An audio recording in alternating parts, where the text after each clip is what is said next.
get started. We're close to 90 people. So welcome to everybody here from Pretoria in the Fabi boardroom.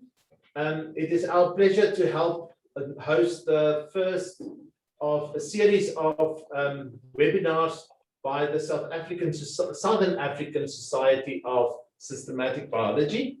And we're very pleased that we had such an interest in these talks. It's always nice when we can talk across biology and share in skills and things that one can use in your own field again. So I always enjoyed the society and the meetings quite a lot. I'm going to hand over now to Nicola she's the president of the Southern African Society of Systematic Biology, and she will introduce that. And I ask that the other people just mute their microphones so that we don't have competition for the speaker specifically. So Nicola, over to you. Thanks very much, Farnes. I'm going to share my screen and just show you a background while I talk. So good afternoon, everyone, and welcome. I just worked out that the Society is actually 22 years old this year. And last year we were planning to hold our 15th conference, which of course, like all other meetings, was cancelled. And as I was just telling Seraina, this was a real blow for the SASSB conferences. We don't have activities except for our biennial conference. And so all membership and participation is linked to the conference. So that, of course, was cancelled. But I just want to take the opportunity to give thanks to the local organizing committee, because the cancellation happened quite late in our organizing process. So the people in the local organizing committee from UCT and Sandby Kirstenbosch put in quite a lot of time and effort towards that. So thanks very much. So then we decided, instead of the conference, that we would have this monthly webinar series, which is actually in the form of a mini symposium once a month on the first Thursday of every month. And it's going to carry on for the rest of 2021 and then on into 2022 as well. And at this point, I'd just like to thank Fabi, the Forestry and Agricultural Biotechnology Institute at the University of Pretoria, and particularly Farnes Venter, who's on the Council of SASSB, and Tuan Dong and the team for essentially making the digital side of these webinars possible. Okay, so each webinar is going to have a particular theme presented by an invited speaker and followed by two shorter presentations by Southern African affiliated researchers or postgraduate students. This is an outline of what has been formalized so far for this year. So please save the date, the first Thursday of each month at 4 o'clock our time. And attend and also consider presenting your own research. And there's still quite a few slots, several slots open for additional speakers. So if you're interested, please contact us at the systematicbiologysa@gmail.com email address that I'm showing there. And to register for the sessions, you can register at the Fabi on the Fabi website on the events page. And once you register, you'll get the Zoom links for all the rest of the sessions. So most of the themes and speakers for this year are already established, and there's also several other speakers lined up, but where they're just choosing between dates. So those haven't been posted up yet. And I think it's a really exciting lineup, and it reflects both the taxonomic diversity of the organisms we study, as well as a broad array of techniques and questions. And we're also planning to host a virtual workshop on Bayesian biogeography as part of our September webinar. So if you're interested in analytical biogeography, please keep an eye out for that notice, or check the Fabi or SASSB website. And then also just to note that the sessions will be recorded, like this one is being, and they will be posted up on our SASSB YouTube channel. And I think the links to that will probably be on the Fabi website. So you'll be able to get them there, and we can send them around as well to all participants. Okay, now on to the business of today. I'm very pleased because it's the culmination of many months of work. And the broad theme today is calibrating molecular trees. And then just to run you through how the session will be arranged, we're going to start with our invited speaker, and then there'll be a short question and answer session. And then we've got two speakers, Dr. Martin Coetzee, and followed by Dr. Terry Reynolds Berry, and there'll be a brief question and answer session between their talks. And we'll have a general question and answer session after all the talks, so 15-minute one. And then after that, at about 5:30, we'll have an open forum where we'll just leave the forum open for half an hour so that there can be general discussions, either about any topic that affects the systematics community. Okay, and now it gives me great pleasure to introduce Dr. Seraina Klopfstein. Can I just check? I just got a notice that my internet connection is unstable. Am I still audible? Yeah, okay, I'm getting it. Okay, good. Okay, so I want to introduce Seraina, Dr. Seraina Klopfstein. She's the curator of entomology at the Natural History Museum in Basel in Switzerland. And she trained in Switzerland at the university and at the Natural History Museum of Bern. And she also did postdoctoral research with Frederick Ronquist in Sweden, and also a postdoc in Australia on the Austral Ichneumonidae wasps. She's a specialist of parasitoid wasps of the family Ichneumonidae, and she's interested in basic taxonomic research, as well as functional morphology, ecology, and courtship behavior. And more generally, she's interested in method development in the design of phylogenetic studies and the calibration of the molecular clock. And she's been very involved in methods in total evidence dating, which is a molecular clock calibration approach which incorporates fossils into trees. And I find this especially exciting because of the renewed interest and focus on using morphological characters in phylogenetics. So I'm very pleased that Seraina has agreed to project herself into Southern Africa and across the internet and present her research on dating trees with fossils. Over to you, Seraina. Thank you very much, Nicola, for this nice introduction. I'm not sure I have to even give my talk now that everybody knows what total evidence dating is already. You gave such a nice and brief introduction with really the major points that I'm going to talk about now. I'm going to start the screen sharing now and hope that this time I'm sharing the proper screen. Is that the case?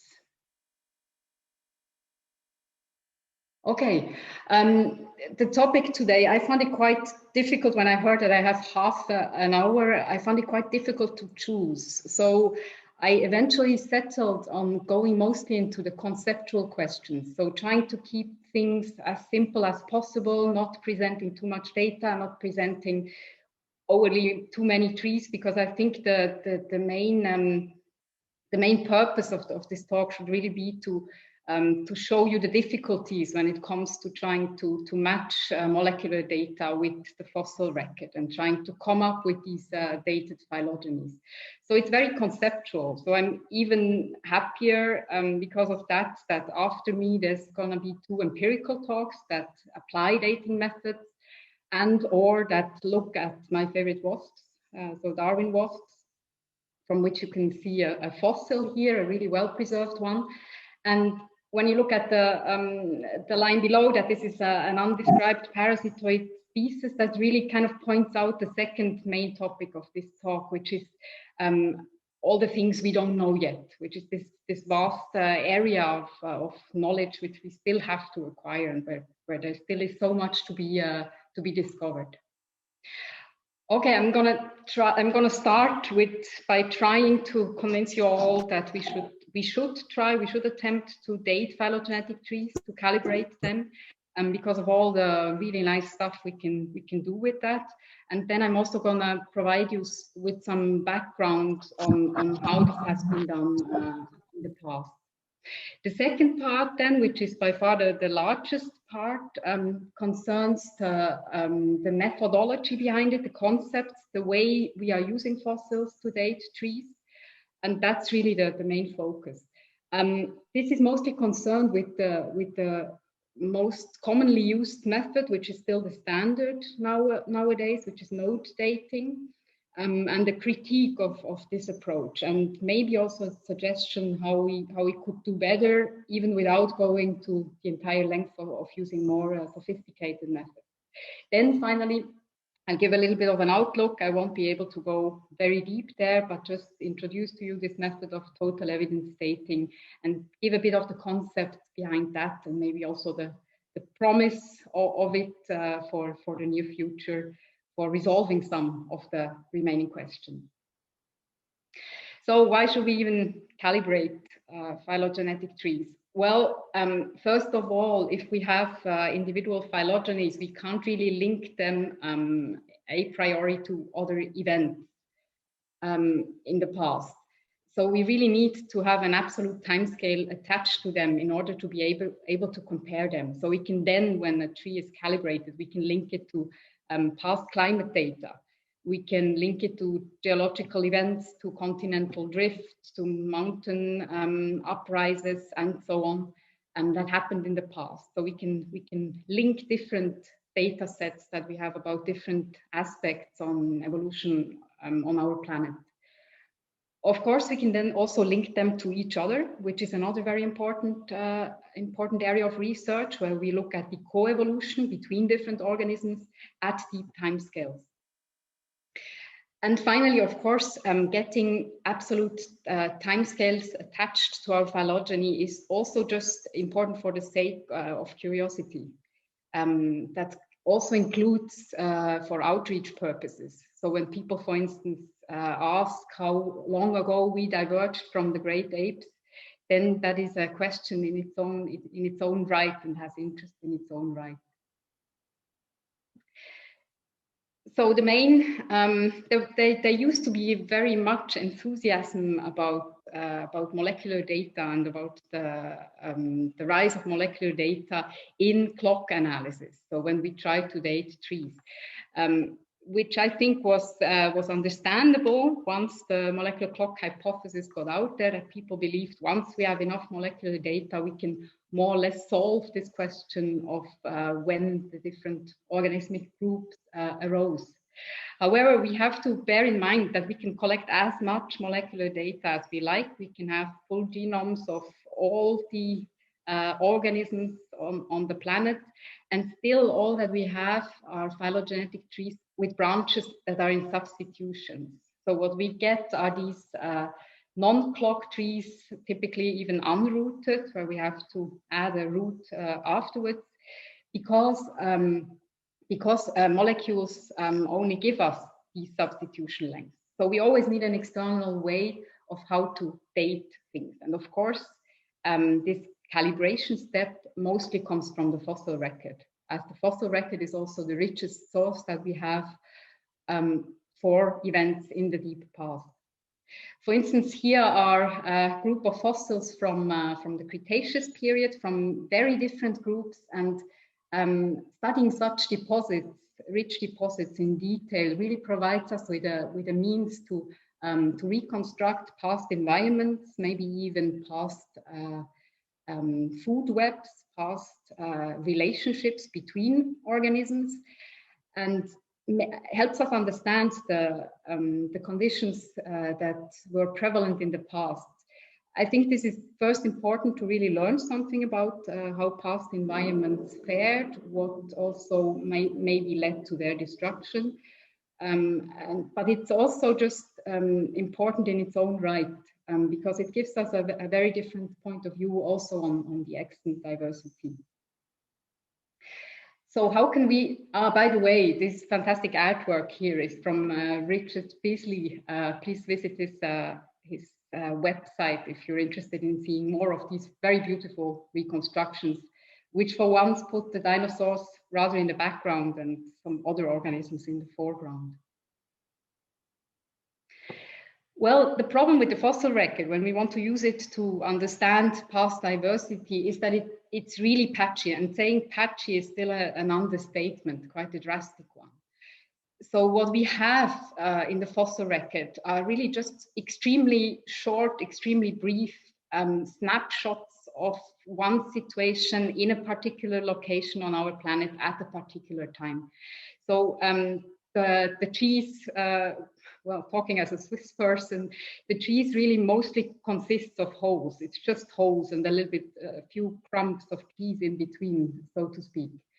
The reason for that is, of course, because the fossil record is so ridiculously incomplete. This is an old reconstruction from Rasnitzin, a very famous paleontologist for insects, mostly Hymenoptera, but also many other groups, who here showed a phylogenetic tree of the major insect groups, which is already outdated by far. But what is shown here with these dotted lines are those ranges, and that they're all minimized, those ranges where we know that a particular group must have been on our planet already because its sister group already existed. But there's nothing in the fossil record. So these are called ghost ranges. That's the range of time over which we know an organism group was around, but didn't leave any trace, at least we haven't found any yet, in the fossil record. And you can see from the numbers, which are in million years, that these ghost ranges really are very extensive. And of course, that's especially bad in the case of insects, but also in the case of many other terrestrial organisms and many soft-shelled marine ones as well. So we have to bear this in mind, this extreme incompleteness of the fossil record. So the final question, really the $1 million question, so to speak, is how do we put these together, knowing that the molecular data does not provide us with any direct answer about the age of particular groups, and at the same time knowing that the fossil record also is very incomplete. Really combining evidence from both of these sources is the most promising approach to eventually end up with a properly dated tree with a phylogeny where we have an absolute time scale in years or in million years attached to it. So how do we get from here to there? Well, when we take a closer look at this traditional way of dating, which still is the most prevalent way, then we first, of course, have to make a fossil available. And this is not as trivial as it might seem. The first filter there, obviously, is that an organism has to leave a trace in the fossil record at all.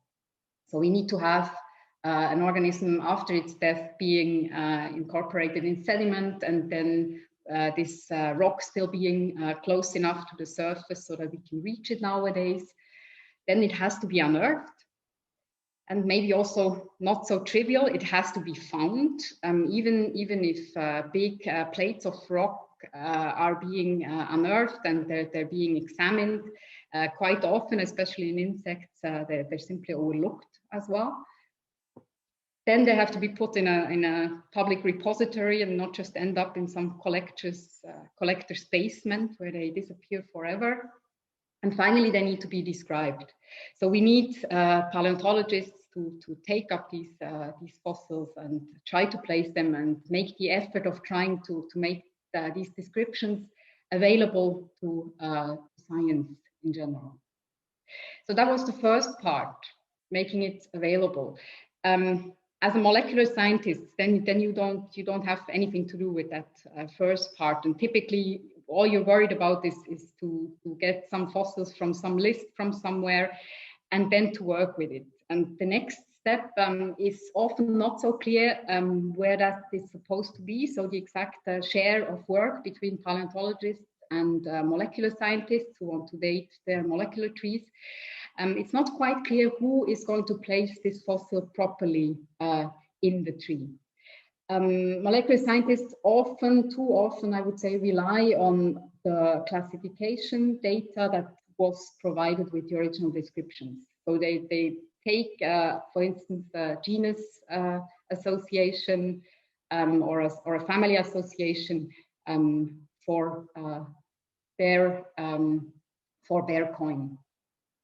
So the first question, the vital question here is really which node in the phylogeny is the node on which we have to place this fossil? Which node can it calibrate? And then question number 2 is, what exactly does that tell us then, even once we're certain about that node? And to go a bit deeper into that, I'd like to do a little exercise with you, which again will just involve insects, and see where we have when we have such a simplified tree of Lepidoptera, butterflies and moths with 2 outgroups, flies and caddis flies, where we can actually use a particular fossil. And the fossil is this one, that's Parasabatinca from the Santana Formation in South America. It is associated with the family Micropterigids. These 2 extant genera are included now in our phylogeny. Let's assume that's the genera for which we have molecular data. And here there are the other groups of Lepidoptera, of the other moths in our tree. And from both the description and from the characters visible on this fossil, it seems to be quite clear that it belongs to this family here, which is the sister family to all other Lepidopterans.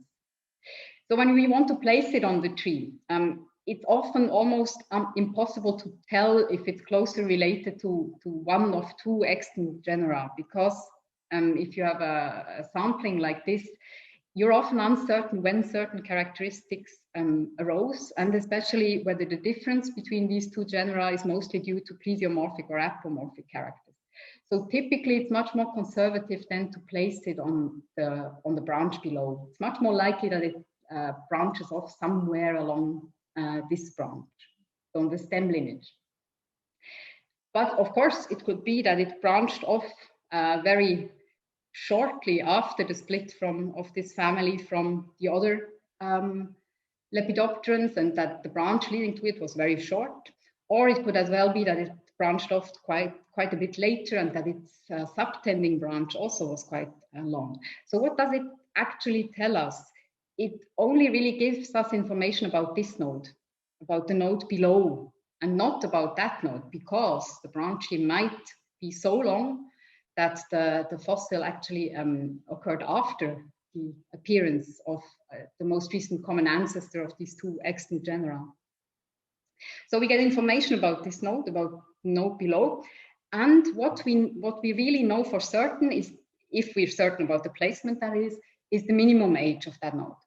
So this node cannot be younger than the fossil, because the fossil branched off later, right? So this is what we get.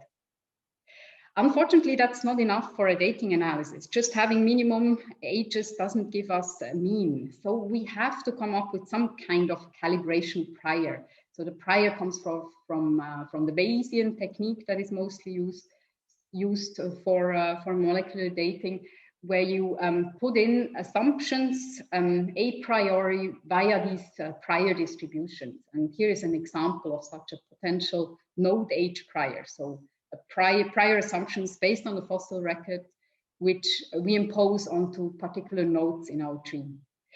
So this minimum is not sufficient, but then the key question here when we design such a prior is, how much older is this fossil? How much older is the node than this fossil? And if we go back, really this translates into estimating these branch lengths, right? Or rather actually guessing these branch lengths. Were they both really short, or maybe both really long, or was it some kind of mix of those 2? So this distance really between the node the time of the node and the time of the fossil is what we're after.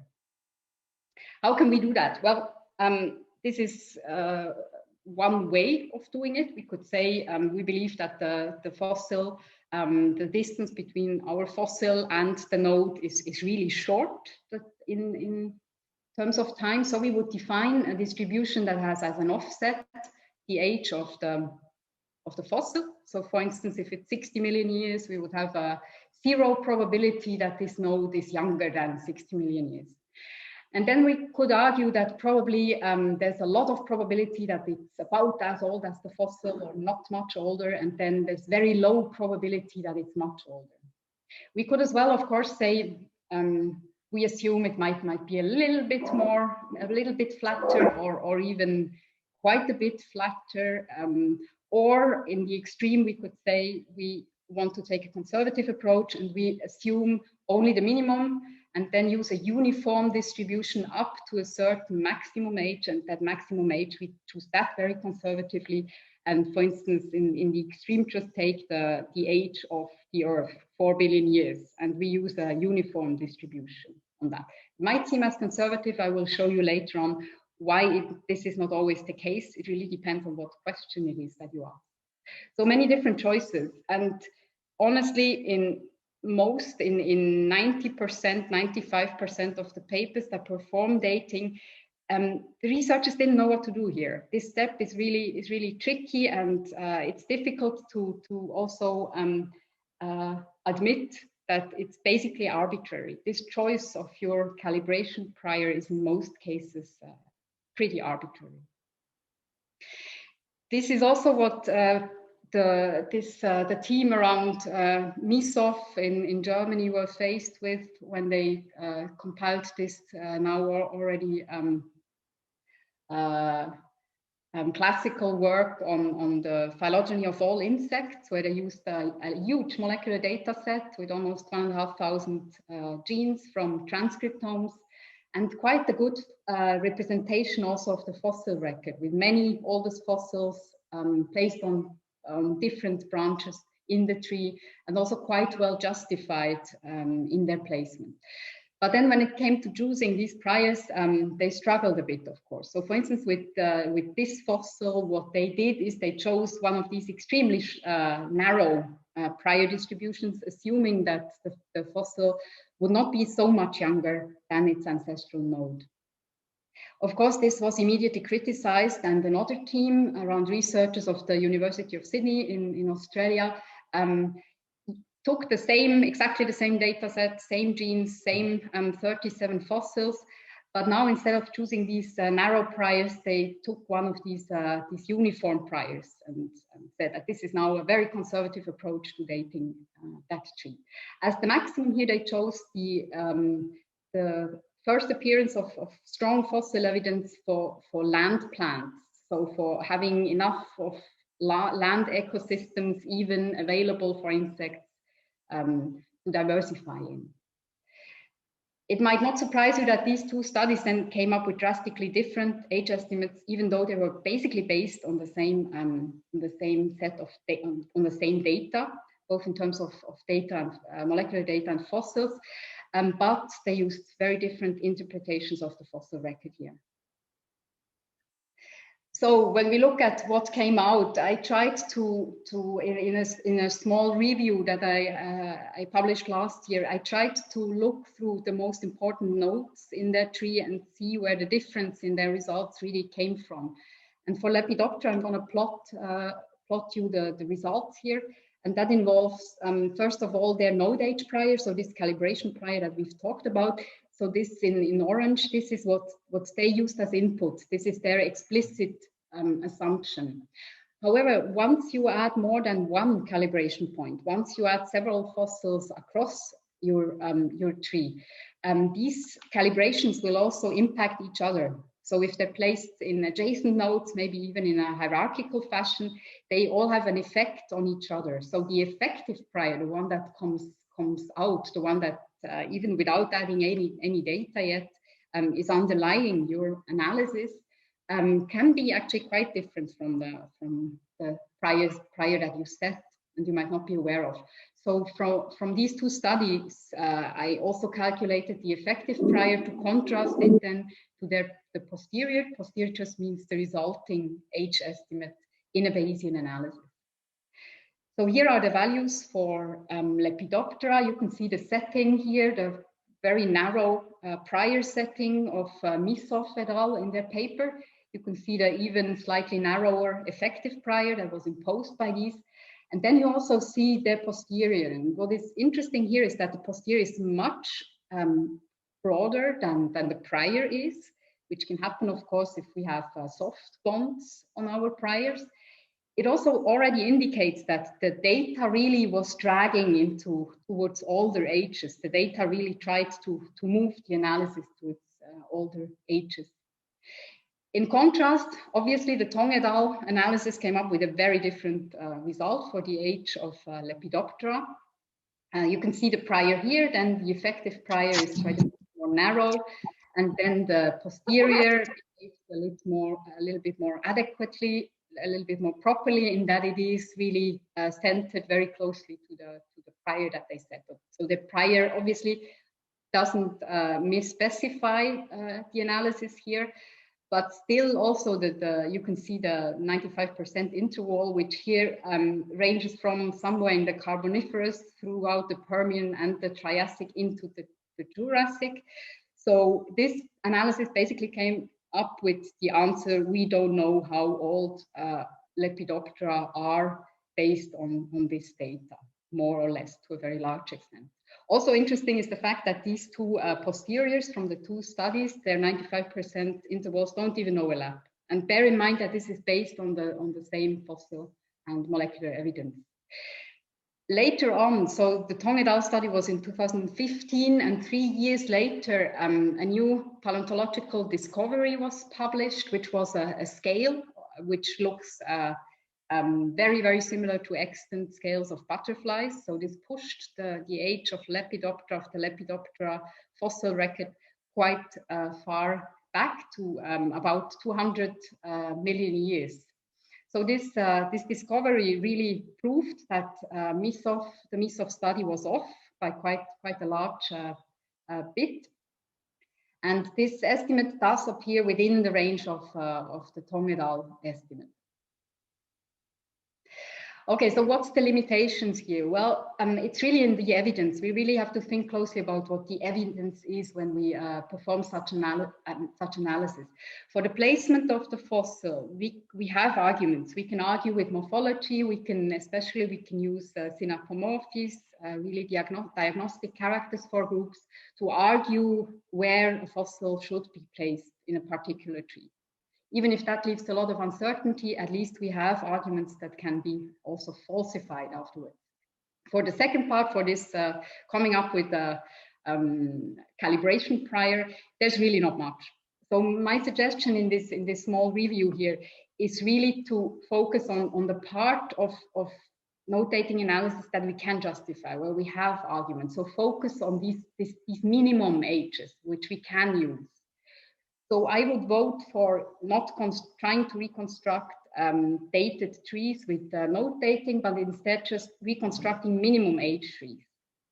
The concept behind that would be that we use only minimum constraints and no maximum or mean constraints, and that we use an approach that minimizes this ghost lineage on purpose, not because we believe that ghost lineages should be short, not because we believe that this is the proper date, but because we are now shifting the target of the analysis. So what we try to find is a tree that indicates minimum estimates. So we give it a minimum boundary. The recipe would be to choose nodes to calibrate very conservatively. So rather push the fossil one node down than one node too far up in the crown. And then using very narrow node age priors, even more narrow than Misov et al. Used. The interpretation then differs. We're not then interpreting the tree as the proper estimate of the real mean age, but as a minimum age estimate. Of course, we lose information that way. But if we are being honest, we didn't actually have this information in the first place. So I think that this is still a very powerful tool for testing many hypotheses, even though some hypotheses, obviously, we can't test anymore like this. As an example, if we take this MESOF study from 2014, I could argue that their priors were already so narrow that they almost qualify to have done an actual minimum age tree analysis. And then we could use this as a minimum age estimate. And we can still then look at the age of flying insects. And now we can say that insects have started flying before big forest ecosystems started covering our planet. So at least we then can reject the hypothesis that insect flight was only happening after trees evolved, or trees became dominant. We could also say that holometabolin orders evolved well before, or diversified well before flowering plants. So all these hypotheses can still be tested with such trees. That also includes rejecting vicariance scenario if a group is too old to match with a certain scenario, and so on. So we still have lots of things that we can do with minimum age trees, even when we give up a bit of the analysis that is shaky to start with. So I really think we should shift the target of node dating studies to reconstructing such trees. And for if we really need to estimate, to get a mean estimate or median estimate for the age of particular nodes in our tree, we should make the effort and use alternative methods to estimate these divergence times. That brings me already to the last section, which concerns these alternatives to node dating. Here is the same slide again from before. I'm noting what node dating was supposed to do. And the alternatives now really just take a different approach at number 2 here. So you still need to place your fossil somehow in your tree in most cases, but you can take an alternative approach to number 2. The first method tries to estimate the different rates, and that's the rate of speciation, the rate of extinction, and the rate of fossilization. These are the so-called fossilized birth-death models, so birth for speciation rate and death for extinction rate. These processes, this process really just assumes a constant, or maybe also piecewise constant rate through time, and from the branching patterns and from the branch length, the distribution of branch lengths over time, it estimates these 3 different rates. The problem that now turns out in more and more studies that use, for instance, simulation to test these approaches, is that most of the time it's very difficult with only this information about branch lengths to estimate all these 3 rates properly, especially when it comes to fossilization. Fossilization often is very irregular. So we have lots of fossils found at particular times and then huge gaps where nothing is known at all. There's even certain periods which have almost no fossiliferous rock left on our planet. So even if we continue digging up all the fossils that exist nowadays, we still will have lots of gaps there, and there's still going to be a lot of irregularity in that.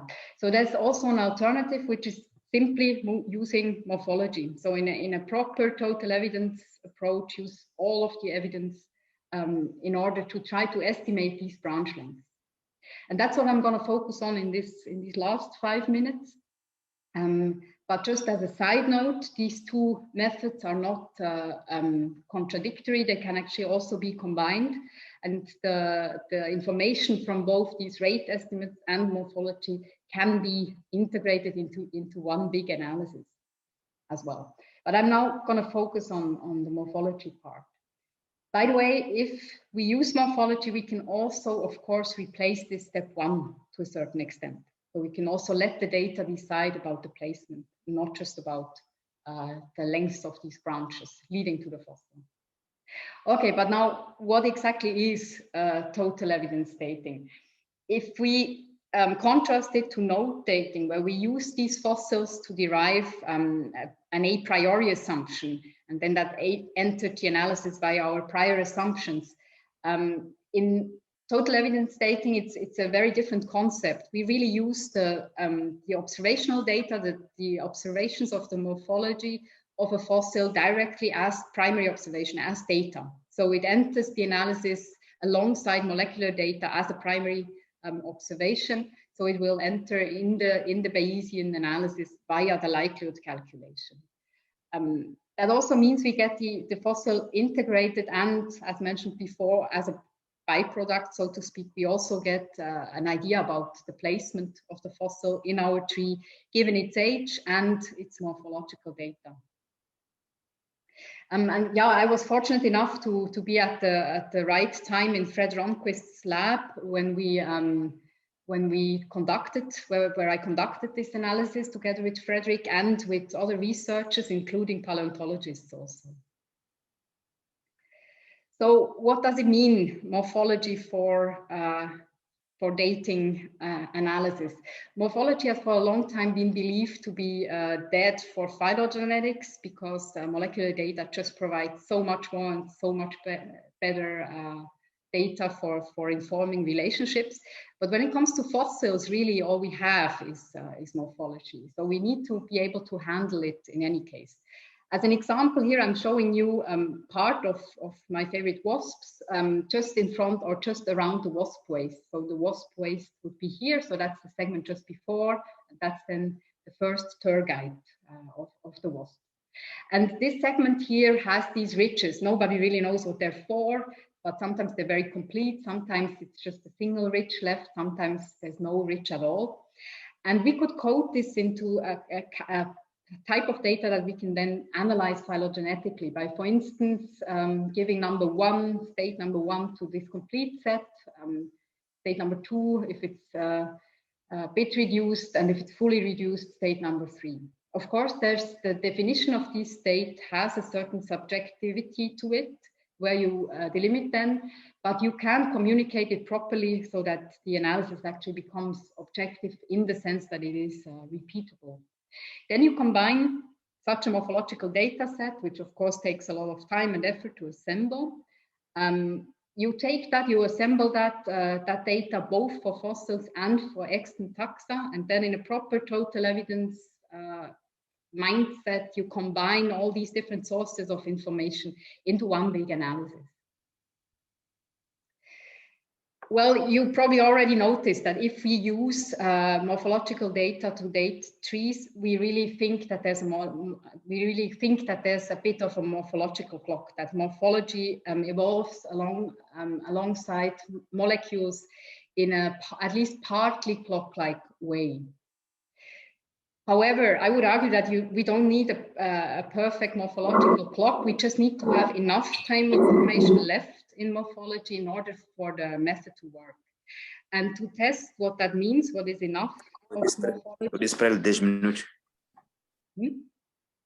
If there's enough of a morphological clock, we conducted a small simulation study. And I would like to thank already here my 3 co-authors on that study. And in that study, what we did was to compare different simulation trees where we knew the age, the correct age of our tree, because we simulated the data. And from a clock variance of 0, with just a few fossils included with shorter branches, we then increased the clock variance to something which really is an extreme clock variance, which you almost don't see in any morphological data set. And we tested whether we could recover the true node age, the true root age of 100 million years, whether we could recover that with our simulated data set.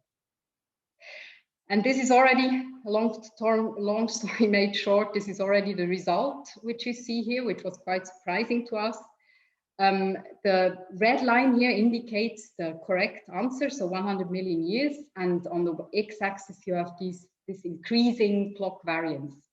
And as you can see, if you have a certain size of a tree, if you have included enough taxa, then you, even with an extremely unclock-like morphological partition, you end up at the correct dating. You can end up at the correct dating.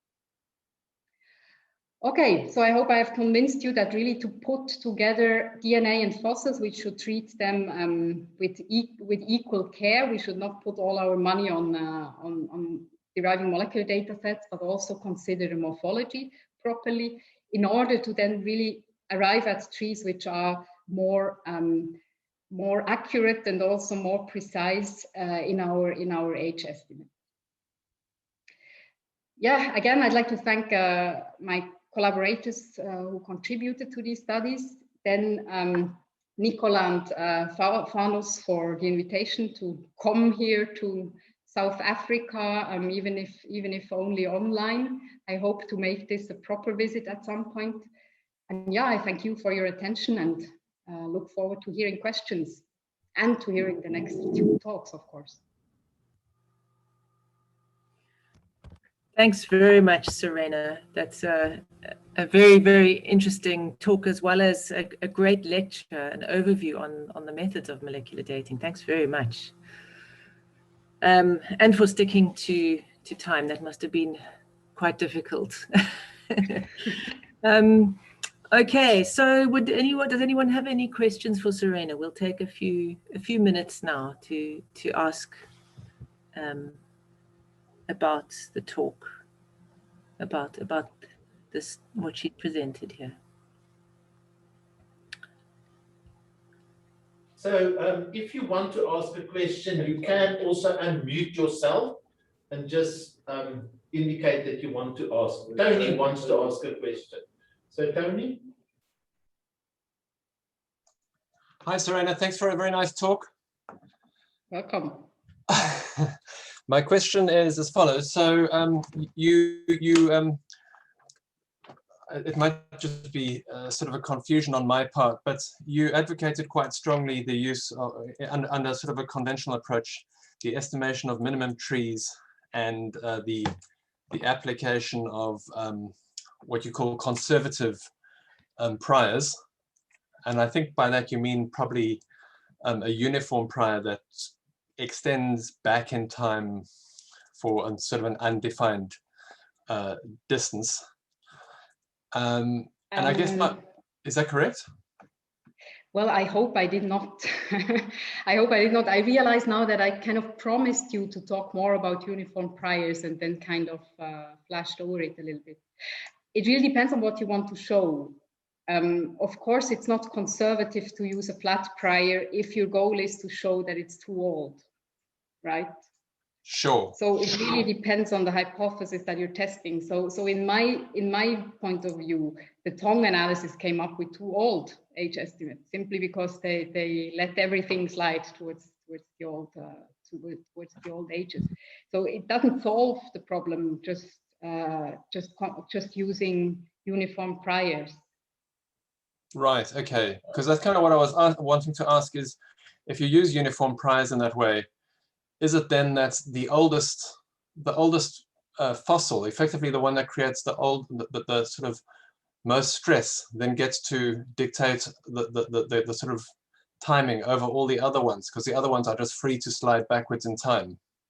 So you don't really get that interaction that you would get if your priors were not uniform. I guess that's always my worry about the arguments for uniform priors. Absolutely, I totally agree. That's absolutely the case. So you kind of get a bias towards, as soon as you have a little bit of conflict between your fossils, between what your fossils might be able to tell us, it's just the old ones that win, exactly, because everything is free towards the old. I can even show you what happens then in the tongue analysis. It basically means everything ends up at the oldest possible date where they even their assumption was that there were no land plants then.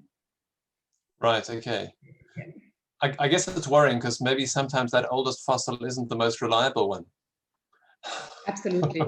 So what I was arguing for was conservatively placing them in the tree when our goal is to get a minimum age tree. Then we should place it further down, because we are looking for the minimum age. Then the direction that we're looking at is clear. Then we have a clear the hypothesis. It's clear in which direction the hypothesis goes, and in that sense, it's also clear what conservative means. Right. Otherwise, in notating analysis, it depends on what you want to show. If it's too old or if it's too young, something to reject the hypothesis, then you have two different directions, and then uniform might be exactly not the conservative approach. Okay, thanks very much for that. That's great. Okay, Seraina, I see Kelsey's got a hand up, but I'm going to slip my question in quickly. So for your minimum age tree, I mean, you know that you show this amazing tree with 37 fossil calibration points. I mean, I've seen the Asteraceae dated with actually a kind of total evidence dating approach with one pollen grain being incorporated into, because that's all that's available. So, I mean, if we're realistically dating a tree with just say 2 calibration points, do you think that we're getting something reliable? What do you think is the minimum number of calibration points one can use? I'm very reluctant to give you a straight answer there, because really the mean of your calibration densities that you impose decides much more than how many fossils you use as the input. So putting the mean in the wrong way, putting it far too narrow, for instance, your prior, is going to impact the entire analysis, and then it doesn't matter if you have 37 fossils or just one. However, on the other hand, if what you're doing is a minimum age tree, I would argue that 1 is enough, because if that's all that you have, if there's 1 that you can place properly, then that gives you a minimum age. That's by definition, and you can expand that age across your tree as well. That is, in my point of view, that is exactly fine. But please let me know if you think differently. This concept has not been discussed much yet, so it's more like a proposal. Making it understanding it as a concept where we don't have to argue about calibration densities, but instead we can focus on what is the hard evidence that comes from the fossil record. If we really see it as such a minimum age tree, then I would argue that 1 fossil is enough. Oh, that's very heartening, actually. That's great to hear. Thanks. It just doesn't tell you the whole story, obviously. But yeah, I guess it's also how that's fixing that point will get propagated across the rest of the tree in terms of the branch lengths. Yes, yeah.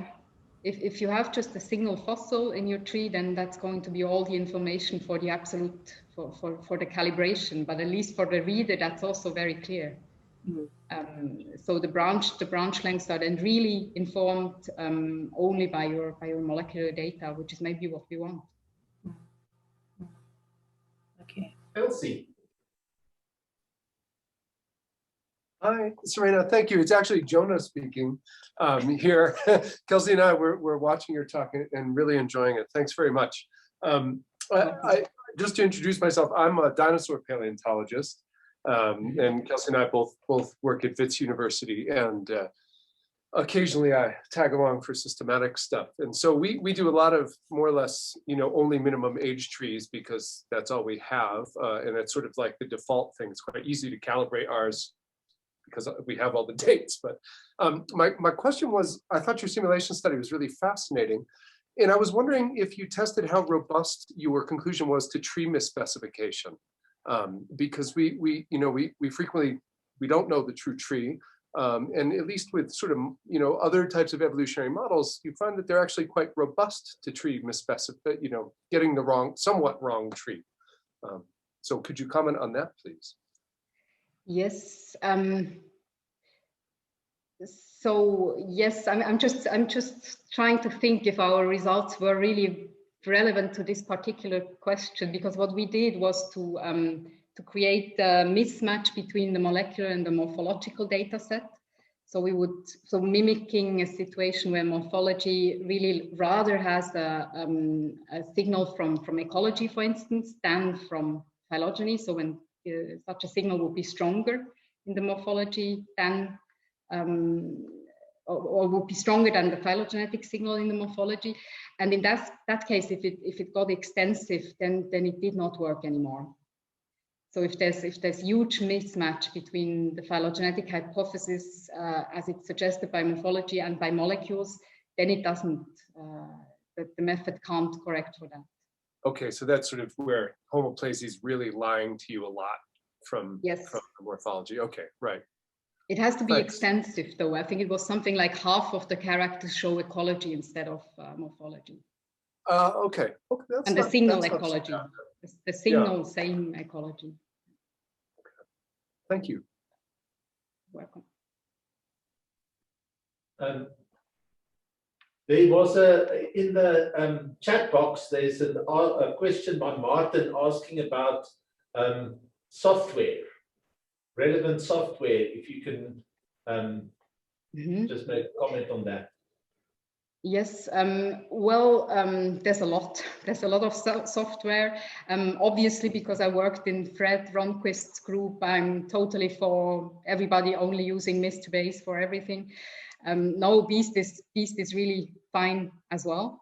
And what I'd like to point out maybe is RevBase. That's a new software suite for those of you who haven't heard about it, which is much more flexible, where you can set up much more elaborate models tailored exactly to your question in an environment that looks quite a lot like R.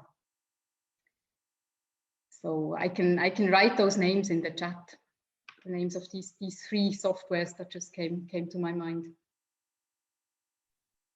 All very powerful. There's no contrary to what I said first, of course, there's none that is superior of these to the others. They're all very useful.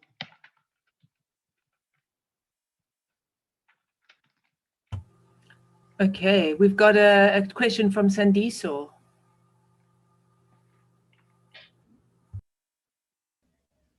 Thank you. Thank you, speaker, for the great talk. So as you definitely know, insects are so diverse. It doesn't help that there are a lot of sequences that you can use for molecular dating. So how do you go about deciding which molecular sequences to use from the cytosine oxidase 1 to nuclear ribosomes to many others that are available out there? So I know you are specific on wasps, but like how does someone else who works on beetles, and in particular staphylinid beetles, go about deciding which sequence to use? Thank you. Yeah, that's a very tough question.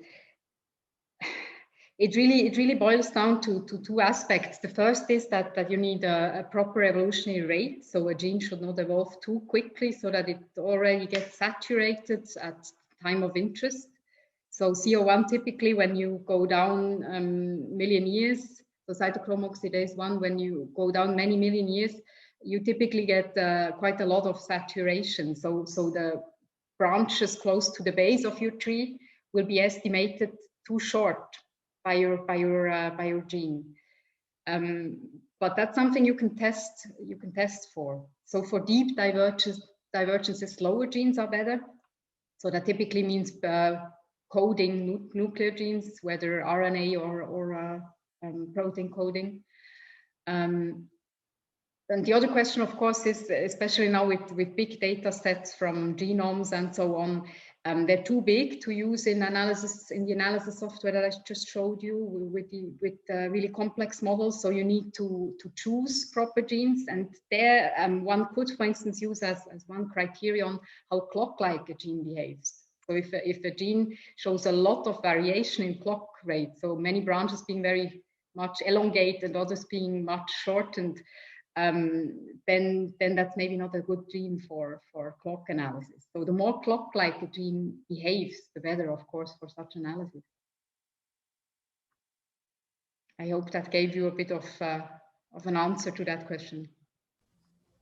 Thank you. You did indicate that it's a tough one. So I guess a lot of reading and a lot of trial and error will have to go into that. Definitely, yeah. Thanks. Okay, I'm sure that there are more questions for Seraina, and we're going to have a longer question and answer session after the two forthcoming talks.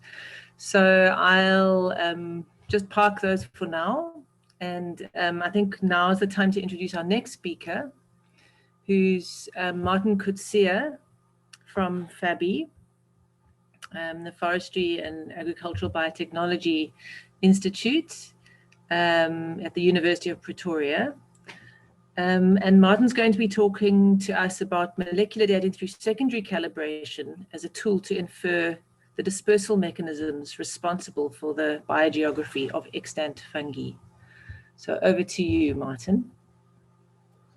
Thank you, Nicola. I just wanted to first share the screen. As you've mentioned, there are so many platforms to use these days.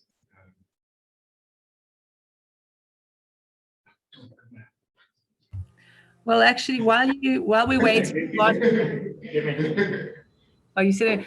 Can I just mention one thing while we're waiting for Martin? Seraina mentioned Rev Bayes, and our workshop in September is actually going to be on biogeography using Rev Bayes. So for those who are interested in learning about it, Isabel St. Martin will be presenting a workshop on that software. So look at the website for that. Okay, I'll step back now. Over to you, Martin. Thanks, Nicola, and thank you for your patience. Yeah, first of all, thank you very much to the organizers of this webinar for giving me the opportunity to talk to you about how we use molecular clocks in mycology. And here we'll focus specifically on how it's used in biogeography and understanding the mechanisms involved, or the mechanisms that were involved in their dispersal. So molecular clock dating in fungi are used to, for example, study host pathogen evolution. It was used to determine the ancient origin of fungi and how they colonized land. What is the time of emergence of the symbiosis between mycorrhizal fungi and the plant hosts? It's also used to study the tempo and mode of genome evolution. And more recently, it was suggested that we use divergence times as an additional criteria for ranking higher taxa such as orders, classes, families. I think in most cases, mycologists use molecular dating to understand how fungi disperse, how do they move across continents, and how do they attain their current position on the globe.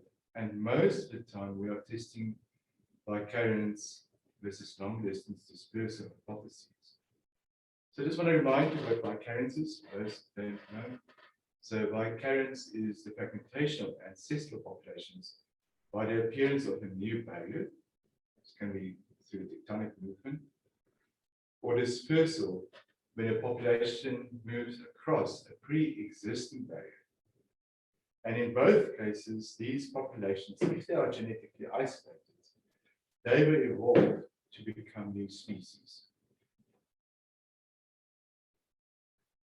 In the southern hemisphere, the endemism of southern hemisphere taxa is typically interpreted as the result of bicariance due to the separation of Gondwana and Laurasia about 100 to 20 million years ago.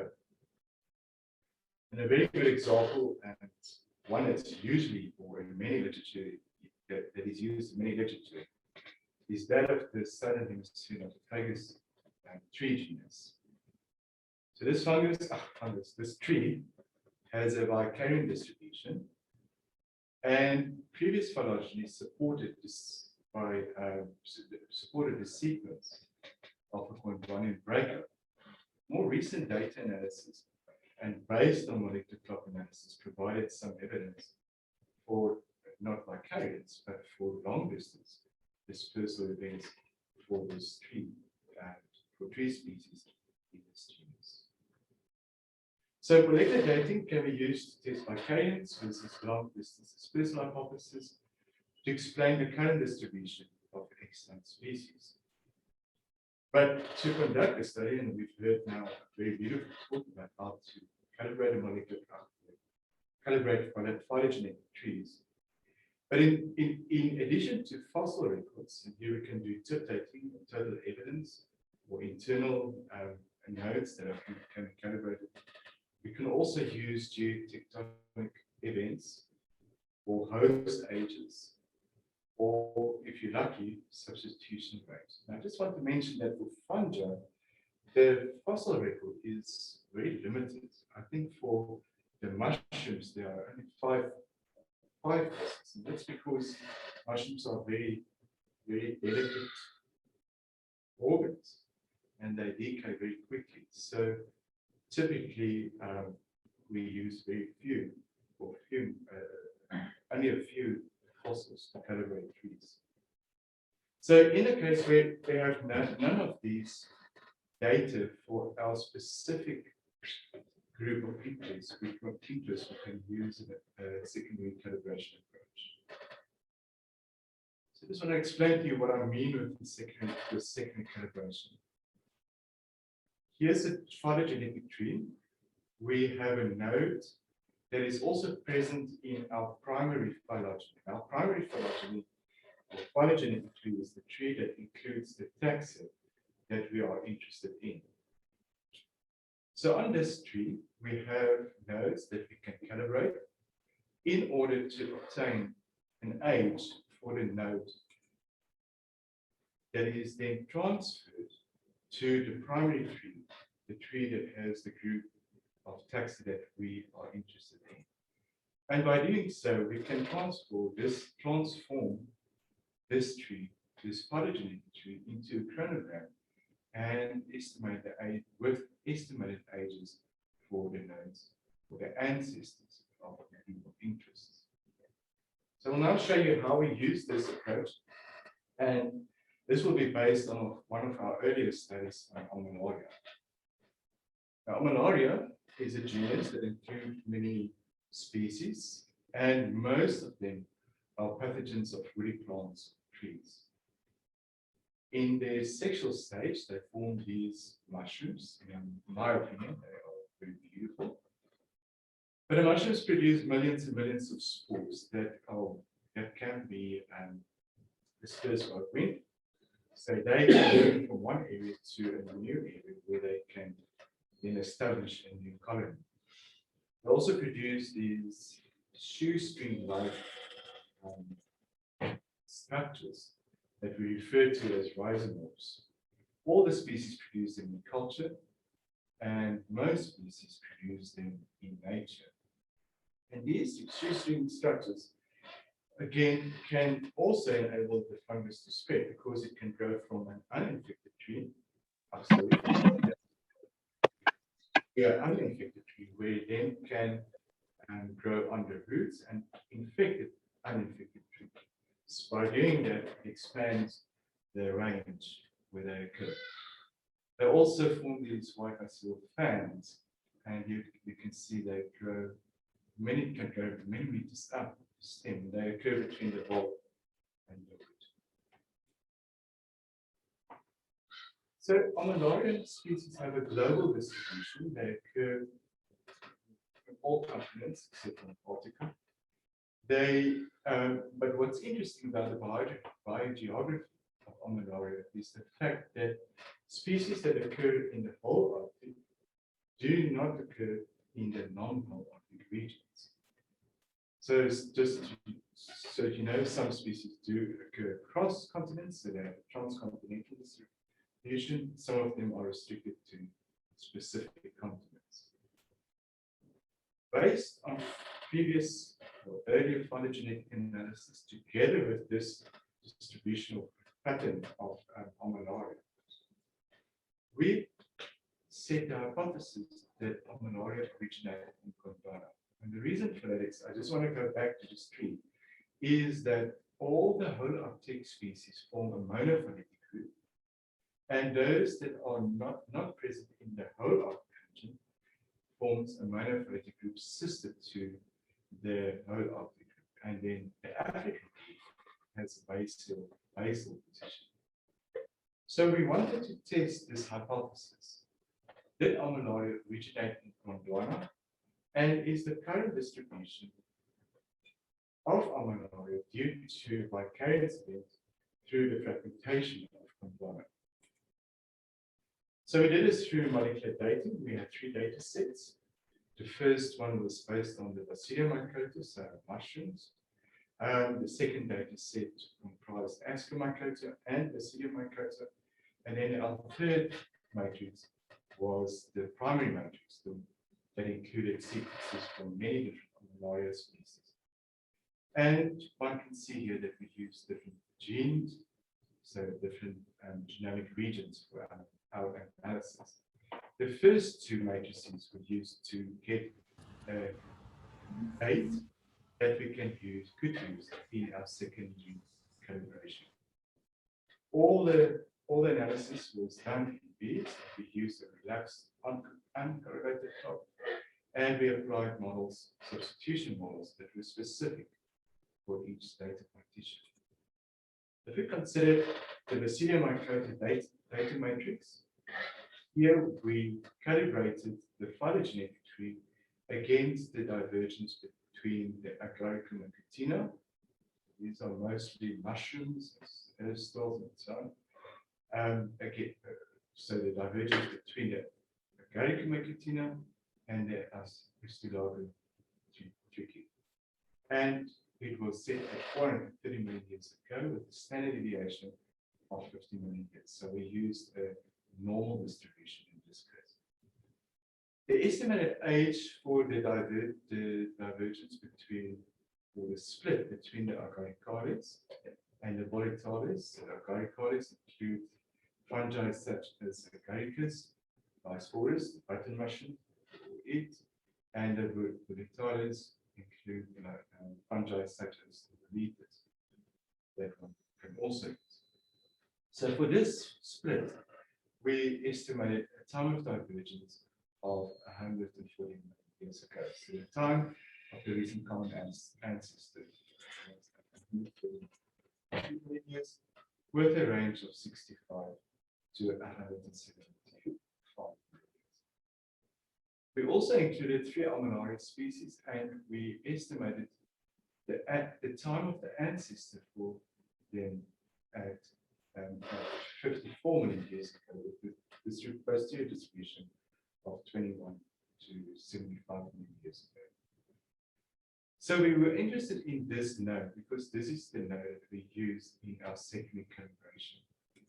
But we did another analysis where we considered the divergence between the Ascomycetes and the Basidiomycetes. And here we did 2 separate analyses. First, we constrained the nodes to 575 million years, as this is the time that was estimated for the divergence or the split between the Basidiomycota and the Ascomycota. And we used, again, a normal distribution. And by doing that, we obtained a date similar to our previous analysis for the ancestor of the Agaricales and the Volatiles, dating back to 140 million years. And you can see there's a wide range.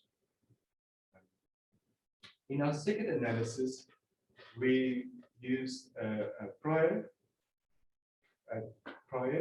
for the divergence between the Agaricum actina and the Ustulagum group. So this includes Ustulagum majus.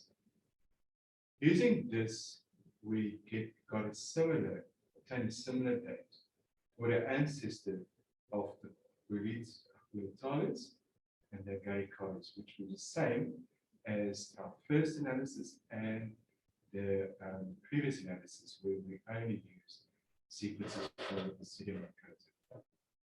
So our estimated time here was about 140 million years ago. We then used this date to constrain the height of our primary phylogeny that included Armillaria sequences and African taxa. And here, it was 140 million years. So that's the split between the Thalys and the Caricalis, with a range of 109 million years to 200. This gave us an estimate of 54 million years for the ancestor of the genus Ammonaria, with a posterior range of 30 to 85 million years. And the divergence between the holoarctic group and the non-holoarctic group, with the exclusion of the African group, was estimated at 39 million years ago. These results were then in a subset, a later study, supported in the study by Koch et al., where they used a totally different, not a totally different, but a very different set of taxa, different genes, as well as a different dating approach. And what I found was that the ancestor of Ammonaria dates back to around 33 million years, but with posterior range dating age range of 19 to 47 million years ago. So what was the question? The question was, did Ammonaria originate in Gondwana? And is the current distribution pattern that we observe for this species, can that be ascribed to continental fragmentation of Gondwana?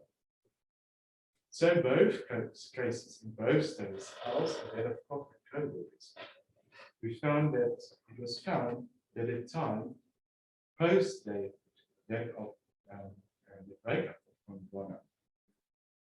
So the current distribution of Ammonaria is not due to vicariance events, as was earlier thought, but to ancient long-distance dispersal events. And the current theory is that Ammonaria originated in Eurasia, from where it dispersed to other continents. So I hope with this example, I showed you how we can use molecular dating to test, in this case, vicariance versus long-distance dispersal events, and also the value of molecular dating, even as Seraina said, even if it's just for curiosity purposes. So I want to thank the co-authors of our paper that was published earlier, that was Rumer, Bernard Wingfield, and Mike Wingfield, and all the funding partners. And I want to also thank you for listening to me. Thank you very much. Thank you very much, Martin. I agree with you that your Ammonaria fruiting bodies are very beautiful. And thanks for a lovely talk. We've got a Seraina, did you have your hand up for a question? I was clapping actually. Okay. But I would have a very short one probably. Please go ahead. You showed an image of what looked to me almost like an amber fossil, including the fungus. Is that the case, or was I just confusing things? Not working with fungi myself. No, I didn't show any image of a fossil, but yes, there is a fossil in amber. I think the most well-known one is it's called Hymenopteran. Hymenopteran legati, and it dates back to 90 million years ago. Which, by the way, we also kind of did correlate our dates with the age of that fossil, although we didn't include fossil data in the study of Koch. And I do apologize that I don't remember her name now. They incorporated the fossil. So the lab of the person that's our next speaker is David Ebert, and he actually discovered Hymenopteran, which is very beautiful as well. But no, I didn't show any amber or fossil in amber. Okay, great, thanks. Yeah, thanks. Martin's referring to the next speaker in the SASSB Webinar Series at the beginning of July, David Hibbert. Yeah. Okay, does anyone else have any questions or comments for Martin? And you can also type them in the chat, of course, as they come up, and the chairs will refer to them as they come up.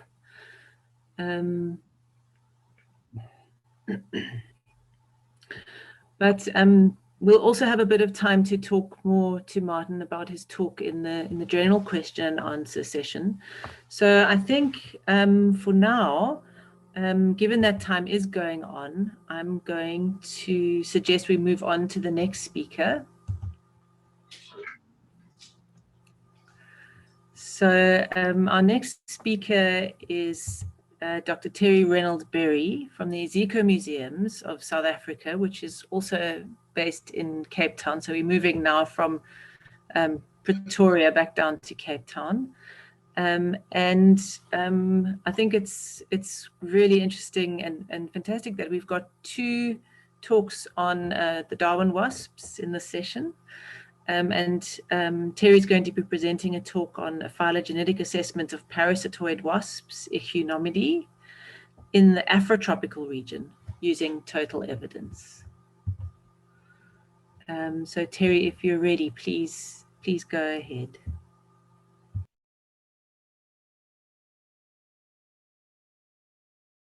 Hi, good afternoon, everyone. I must say it's very nerve-wracking to go after Seraina and Martin. I kind of wish I had gone first. But anyway, thank you so much for the opportunity to talk to you guys today about a collaborative research project. I apologize for my next door neighbors' dogs. The talk is entitled A Phylogenetic Assessment of Parasitoid Wasps in the Afrotropical region using total evidence. The subfamily Banchinae is the third largest Ichneumonidae subfamily with an approximate 1,866 genera described to date. It is a cosmopolitan group.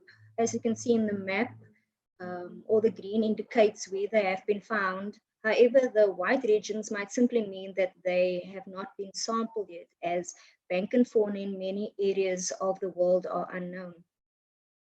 These wasps are parasitoids of Lepidopteran larvae, which makes them of considerable interest, as they have the potential to feed into agricultural biological control.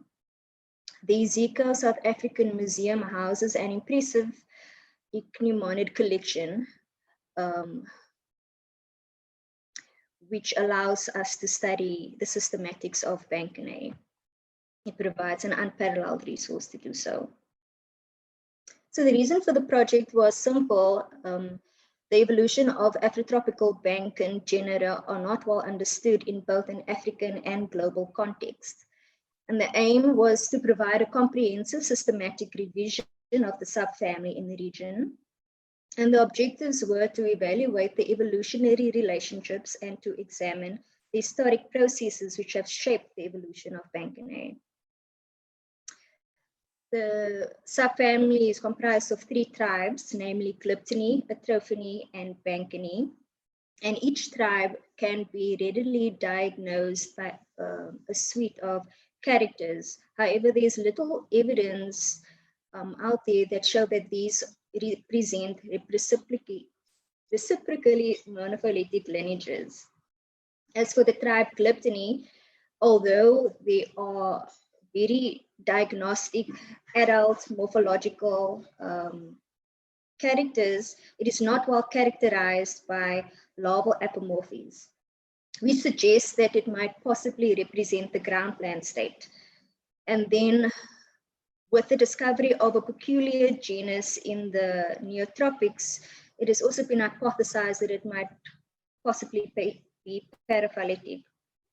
The tribe Atrophinae is the largest of the 3 tribes, and there are studies that show that it might be a sister group to either in part the Banchinae or Glyptinae, depending on which paper you read. And then the tribe Banchinae has been recovered as monophyletic with a combination of morphology and molecular data, but only when the alignment gaps were treated as uninformative and it was never recovered as monophyletic with the molecular data alone. So yeah, these just show the Afrotropical region, the Banchinae distribution in that region, as well as the forest distribution. And I just would like to say that in the past, during the Eocene, Africa was mostly dominated by forests. So given their global distribution and their fossil history dating as far back as the Eocene epoch, it is possible that the evolution of African Banchinae could have been shaped by vicarious events, because Afrotropical Banchinae display a good level of endemism even at the genetic level. And so the influence of vicarious events such as continental drift, glacial maximums, and mass extinctions, for example, were investigated in this study. One such example is the rifting of Madagascar and India from Africa during the late Jurassic and early Cretaceous period around 160 million years ago, followed by the splitting of Madagascar from India around 90 million years ago. So although Madagascar has been separated from mainland Africa for a very long time, its proximity to the eastern coast of Africa is thought to have allowed faunal interchange for the last 20 million years. And there are some Malagasy taxa that show stronger affinities to the Afrotropical region than to India. We can also speculate on the influence of more recent climatic events and associated vegetation changes on the evolution of Banchinae species. The Cape Floristic region on southern Africa occurs as two diverse biomes, which are also recognized as biogeographical regions, namely the fynbos and the succulent karoo. There are studies that show that the succulent karoo endemic lineages tend to be younger in origin when compared to the fynbos endemic lineages. And this is thought to be the result of a recent radiation triggered by the redification process. While fynbos endemic lineages display a more broader age distribution, which may be attributed to a prolonged diversification before the onset of the winter rainfall conditions. Also, the fynbos region has been a lot more stable, and it's experienced less extinctions, which is why the diversity is so high in the region. So it comes to the three hypotheses of the study. The first hypothesis is that the tribes within Banchinae are valid monophyletic entities. The second hypothesis is that Malagasy taxa are closely related to East African taxa. And the third hypothesis is that forest-associated taxa will be more basally positioned, while taxa found in the Cape region of South Africa will be more derived. Looking at the methodology, 76 taxa were included in the study, representing 10 of the 12 Banchinae genera. We used 3 genes, 1 mitochondrial and 2 nuclear, as well as adult external morphological characters. 2 phylogenetic approaches were used, namely Bayesian inference and maximum parsimony. And these were performed on the data set separately as well as combined. And then we also did dating using a molecular clock approach, using 2 fossils, minimum ages of fossils, which were of extant genera, namely Lysinota and Exatastes. So just looking at the results, while I did do all the analysis separately, the total evidence 3 did provide the most robust support. And so this is what I'm showing you. Just to say that the posterior probabilities are found below the node and the bootstrap supports above the node. And where you see an asterisk, that is where a node was not recovered for the maximum parsimony analysis. And so this 3 just shows that the 3 tribes do show to be monophyletic, except it was weakly supported for the atrophony. And it shows that the atrophony is a sister group to glyptony within the Afrotropical region, Also, all the genera were found to be monophyletic with the exception of Lysinota, which was paraphyletic. This is the same tree as before, except this time I've now color-coded everything according to the type of habitat that they were collected from.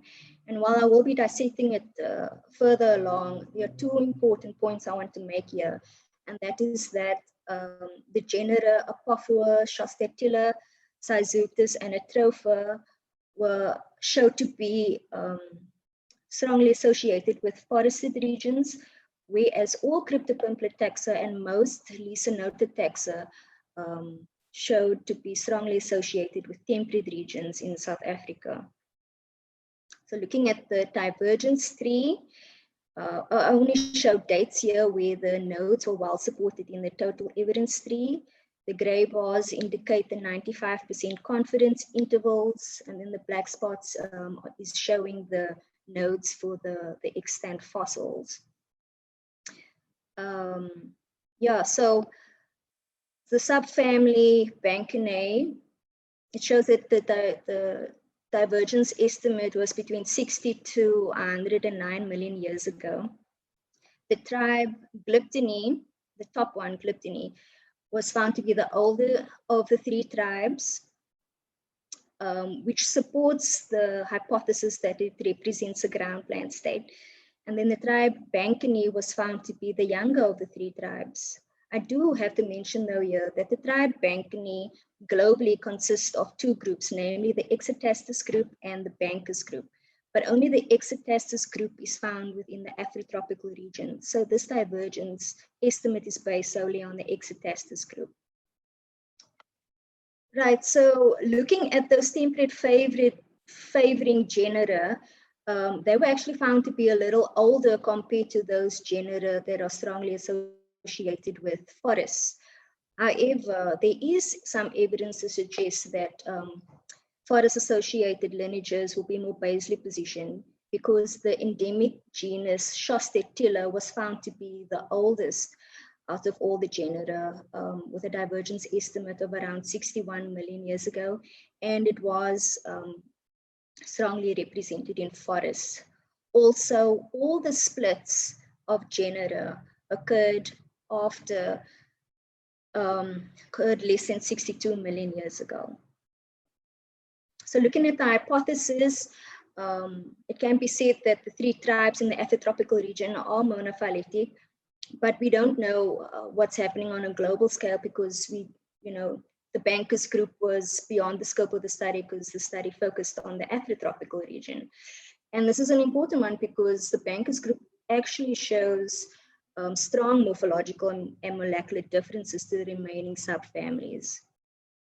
Looking at the second hypothesis, Malagasy taxa being closely related to East African taxa, it wasn't really found to be the case for at least Spilopimple and Emertosoma, except maybe one small little bit of evidence in Cyzutus, where a South African taxon on the east coast of South Africa grouped with Malagasy taxa.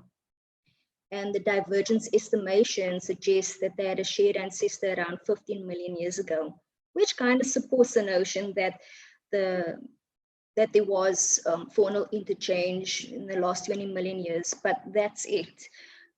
What is needed in future assessments is that we need to include an increased taxonomic representation, particularly from India, to answer this question.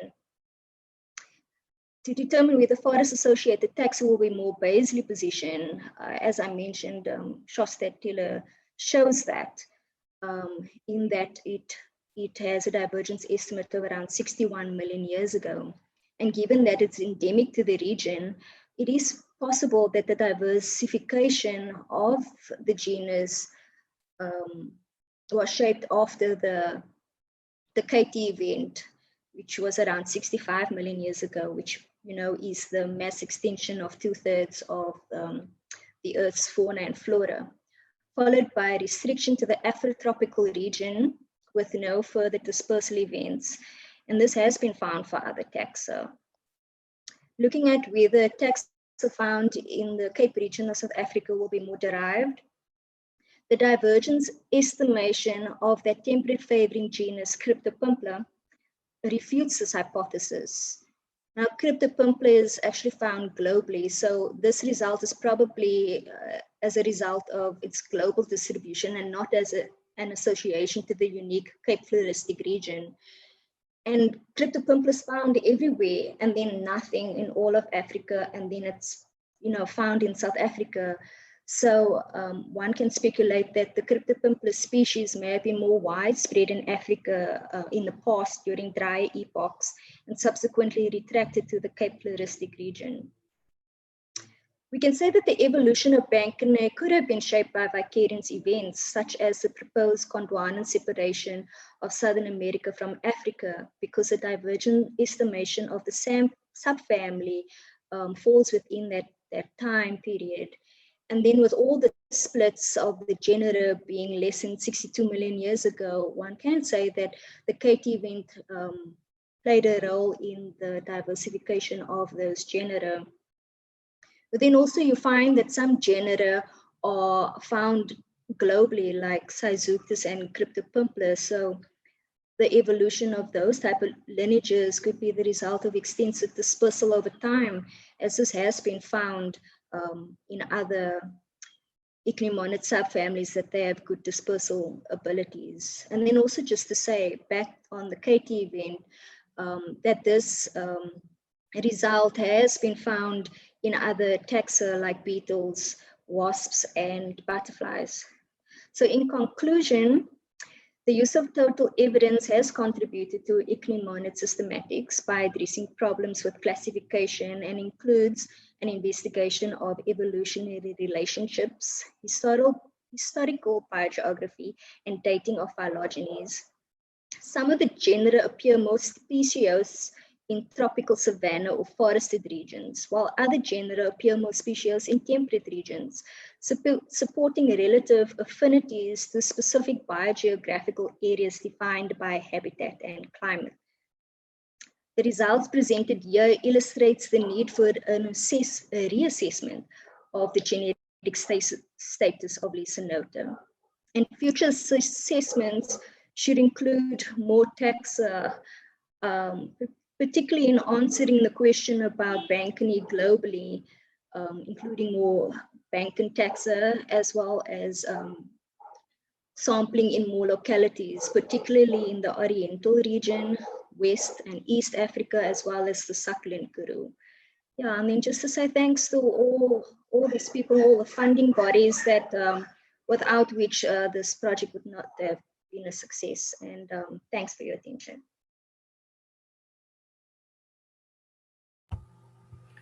Okay, thank you, Terry, for a really beautifully prepared and presented talk, and yeah, claps. And I think a really important study on this diverse African group. Thanks. Thanks very much. Are there any questions for Terry?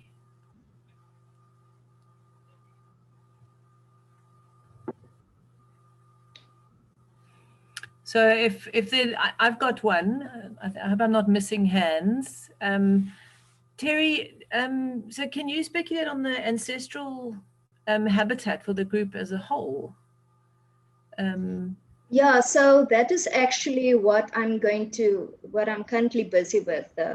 I'm really, because we saw some of this genera are sort of, favoring certain habitats. We are going to further analysis by including biogeographical analysis, so as and then mapping it onto the divergence tree, so as to see what more, the deeper nodes, what type of habitats they preferred. So yeah, that is happening in the future. Okay, yeah. I mean, I think it's just so interesting also to see the way the invertebrate distributions and movements pull up the same kind of issues and questions that we get with plants every time, and especially in the very diverse areas. And we can, I think, learn a lot from each other. So I'm certainly going to follow your study in terms of looking at biogeography of my plants in Africa. Thank you. Okay, are there any other questions for Terry? No? Okay. Seraina? Sorry, I didn't find the hand in my set of reactions. I didn't find the hand. Thank you, Terry. That was so beautiful, and I was so glad that there were so many wasps were shown, even though I didn't really, even though I had all these conceptual figures and just not much, meat on the bone. A very comprehensive study, and I'm so glad that somebody is really taking up Ichneumonidae in Africa, where we know almost nothing.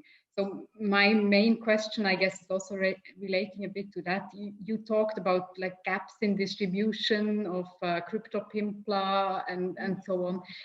How much do we know? Like, can you already? Is it a bit like with the fossil record that you can't really talk about what's in between, or it's difficult to distinguish between actual distribution gaps and gaps just in our knowledge? So Cryptopimpla is actually a really interesting one.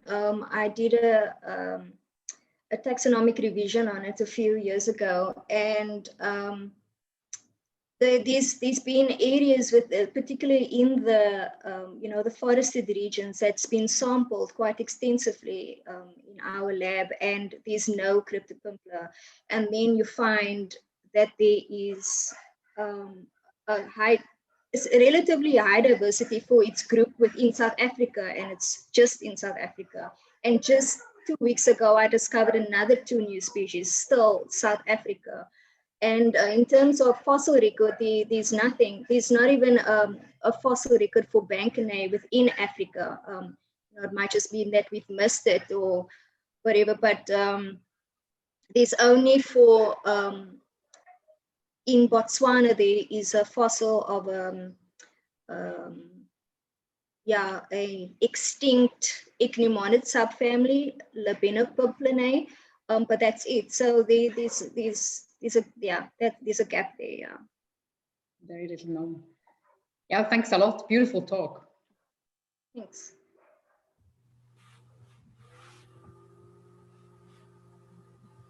Yeah, so unless we're going to have any more hands waving at this point, I then just want to say thank you very much to all 3 of the speakers. I think the talks are extremely well prepared. That's all the work that goes, a lot of the work, most of the work that goes into a talk I know is in the preparation. So really, I think you've set an amazing tone and standard for the rest of the webinar series. So I hope they're going to continue in this vein. And then also, I'm very pleased at the range of speakers. So particularly, I want to thank Terry as an early career researcher. I think the SASSB has always striven to be the kind of forum where early career researchers feel comfortable to present their work. So thanks for leading the way there. And You're welcome. It was nerve-wracking. I wish I had gone first, but okay, it's over now. you did really well. No, thank you, Terry. Much appreciated. Yes, no. And also, again, that's showing the taxonomic range. So I really want to thank all the speakers for your time.